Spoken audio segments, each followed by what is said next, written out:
मैं इस वक्त रामपुर में खड़ा हूँ और ये जो मेरे ठीक पीछे आप देख रहे हैं ये कोठी खास है, जो कि रामपुर रियासत के जो नवाब थे ये उनकी कोठी है। और एक बहुत बड़े इलाके में तमाम तरीके के जो बाग हैं वो लगे हुए हैं। और रामपुर की रियासत का जो पैसा है, जो संपत्ति है, वो तकरीबन अभी जो सरकारी तौर पर आकलन किया गया है तकरीबन 2600 करोड़ रुपए की है। इस 2600 करोड़ रुपए में 60 किलो सोना, 16 विंटेज कारें, तमाम सारी जो आर्मरी है वो निकली है। और इस प्रॉपर्टी का 16 हिस्सों में बंटवारा करने की कवायद बीते कई सालों से चल रही है। 1977 के बाद में प्रॉपर्टी का जो केस है वो कोर्ट में गया और उसके बाद में लगातार हाई कोर्ट, सुप्रीम कोर्ट होते हुए और अब जाकर ये फैसला हुआ है कि 16 लोगों में इस पूरे संपत्ति को बांटा जाए। लेकिन संपत्ति इतनी ज़्यादा है रामपुर के नवाब की कि उसको बांटना भी एक बहुत टेढ़ी खीर है। और यही वजह रही कि डिस्ट्रिक्ट जज ने एक कमेटी अपॉइंट की और उस कमेटी ने सारी जो संपत्ति है उसको इकट्ठा किया, उसकी मूल्यों का आकलन उन्होंने किया। उसके बाद में फिर संपत्ति के बंटवारे का अब जो रास्ता है वो खुल गया है। लेकिन उत्तर प्रदेश के इतिहास में शायद इतनी बेशकीमती संपत्ति का बंटवारा करने की इतनी जटिल प्रक्रिया आपने कभी देखी और सुनी नहीं होगी। मेरे साथ में तमकीन भाई हैं जो कि रामपुर के ही रहने वाले हैं और इनकी बहुत गहरी नज़र इतिहास, रामपुर के सामाजिक वातावरण पर, नेताओं पर बहुत गहरी नज़र है। कई बार आप जो नवाब है रामपुर के उनसे आप मिल भी चुके हैं, उनके ख़ानदान के इतिहास के बारे में भी जानते हैं। 1877 से जो है वो बरेली रियासत थी। बरेली रियासत की राजधानी रामपुर को बनाई गई और उसके बाद में रोहेलखंड, और उसके बाद में रामपुर रियासत का एकदम ऊंचाइयों पर ये पहुंचा। इसके नवाब जो है वो अंतिम नवाब कौन थे, क्या वो रामपुर में रहते थे, और ये तमकीन भाई संपत्ति का क्या विवाद था, इसके पीछे क्या है? ये जो पूरी एक एम्पायर था रामपुर स्टेट, जो आपने बरेली बताया, ये बदायूं में इनका पहले जो थे दारुल हुकूमत था। अच्छा। और बाद में रामपुर ये शिफ्ट हुए और इन्होंने यहाँ पर एक पूरी स्टेट कायम की थी। और इसको बहुत जो ब्रिटिश रूल था उस टाइम पर भी इनको बहुत मराहत थी और क्वीन विक्टोरिया इनको अपना बेटा कहती थी। अच्छा। नवाब को। तो इनको फांसी तक दिए जाने का इनको राइट्स थे। अच्छा। जो ब्रिटिश एरा था उस टाइम पे।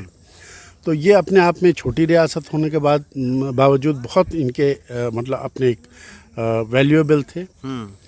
यहाँ पर जो लास्ट नवाब देश आज़ाद होते समय थे, नवाब रज़ा अली ख़ान, उनके बाद में ये जो है देश आज़ाद हो गया और इनकी मोस्ट ज़्यादा प्रॉपर्टीज जैसे किला है रामपुर का और प्रॉपर्टीज़ हैं जो गवर्नमेंट को चली गई, गवर्नमेंट ऑफ इंडिया को, स्टेट गवर्नमेंट को।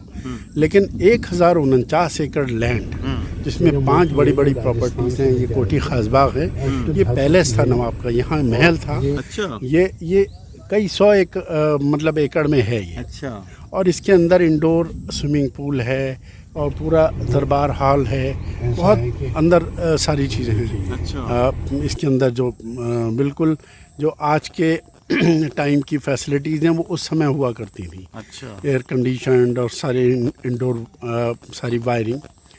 तो इसको लेकर के नवाब रज़ा अली ख़ान के बाद उनके जो बेटे, बड़े बेटे थे, जो इनका नवाबों का वो चलता है, जो वारिस होते हैं, वारिस सबसे का बड़ा बेटा, जी बड़ा बेटा होता है, उसको लेकर नवाब मुर्तज़ा अली ख़ान को टाइटल भी ट्रांसफ़र हुआ और वो इसके कब्ज़ेदार थे। वो उनकी डेथ के बाद उनके बेटे नवाब मुराद मियाँ और उनकी एक बेटी हैं निखत आब्दी, इन लोगों का इस प्रॉपर्टी पे पोजीशन रहा। लेकिन बाकी जो उनके परिवार के लोग हैं, 14 लोग हैं लगभग, उन्होंने एक दावा पेश किया कि इसका संपत्ति में हमारा भी हिस्सा है और इसमें बंटवारा होना चाहिए। वो डिस्ट्रिक्ट कोर्ट में चला उसके बाद हाई कोर्ट चला गया और फिर सुप्रीम कोर्ट में लगभग 49 ईयर्स तक वो मुकदमे चलते रहे। 49 साल तक मुकदमेबाजी। अच्छा। और आखिर अभी कुछ दिन पहले, कुछ दिन को भी लगभग 1 साल से ज़्यादा हो गया,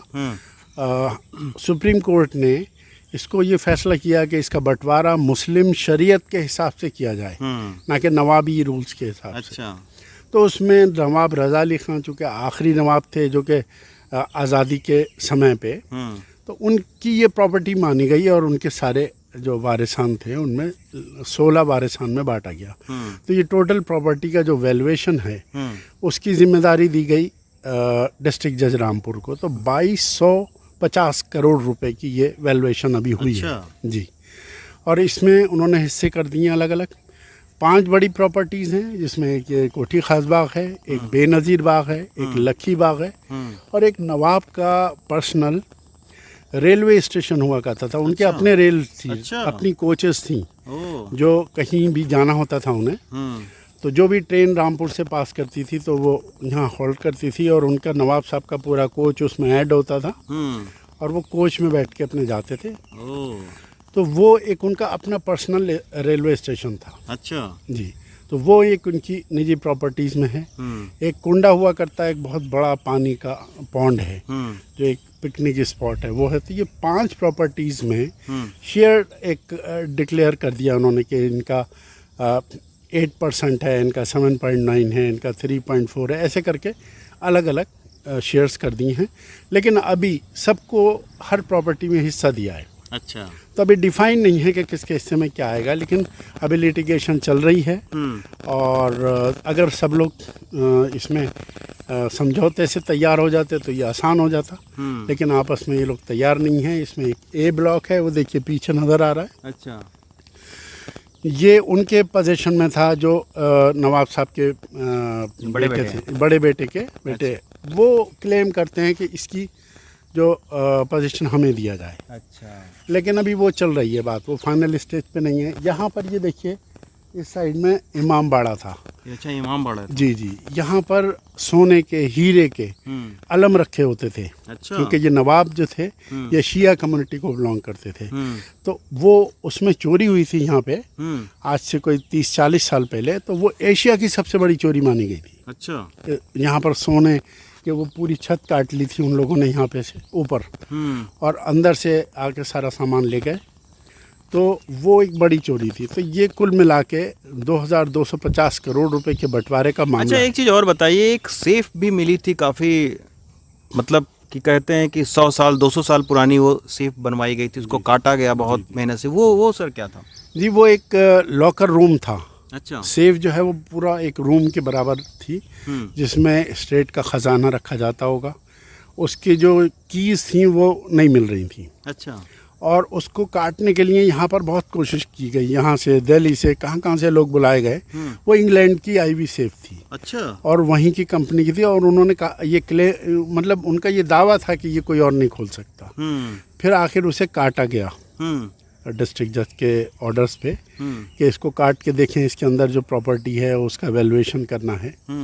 तो हालांकि उसमें कुछ विशेष चीज़ नहीं निकली थी। अच्छा। लेकिन यहाँ पर इनकी आर्मरी है, उसमें 1000 से ज़्यादा बेशकीमत हथियार, तलवारें, इनग्रेव्ड वेपन्स हैं। अच्छा। और माउजर्स हैं, राइफल्स हैं, डैगर्स हैं। तो ये सारी चीज़ें मिली हैं जो इनकी संपत्ति है। अब इसकी वैल्यूएशन हो चुकी है, बंटवारे के शेयर्स डिफाइन हो गए। अब किसको क्या मिलना है वो विवाद बाकी है। इसमें कितना दिन लगते हैं, अभी तक 49 साल गुजर चुके हैं, आगे कितना और टाइम लगेगा ये देखना होगा। तो आप सोचिए, जितनी बड़ी प्रॉपर्टी उतना लंबा वक्त बंटवारे में लगा है। और अभी हम घूम कर भी आए हैं, जो पहले नवाब थे उनकी एक जगह पर मूर्ति भी रखी गई है, वो भी बहुत यूनिक मूर्ति है। हालांकि अब चूँकि इसकी देखभाल नहीं हो पा रही है, ये प्रॉपर्टी जो है लंबे जो मुकदमेबाजी है उसमें उलझी रही, तो उस हिसाब से देखभाल नहीं हो रही है। तो यही वजह है कि बहुत कम लोगों को रामपुर के रियासत के इतिहास के बारे में पता है। लेकिन कभी अगर आप रामपुर आइए तो आप देखिए यहाँ पर ऐतिहासिक जो विरासत है वो बिखरी पड़ी हुई है। रामपुर से रवीश रंजन शुक्ला, NDTV इंडिया।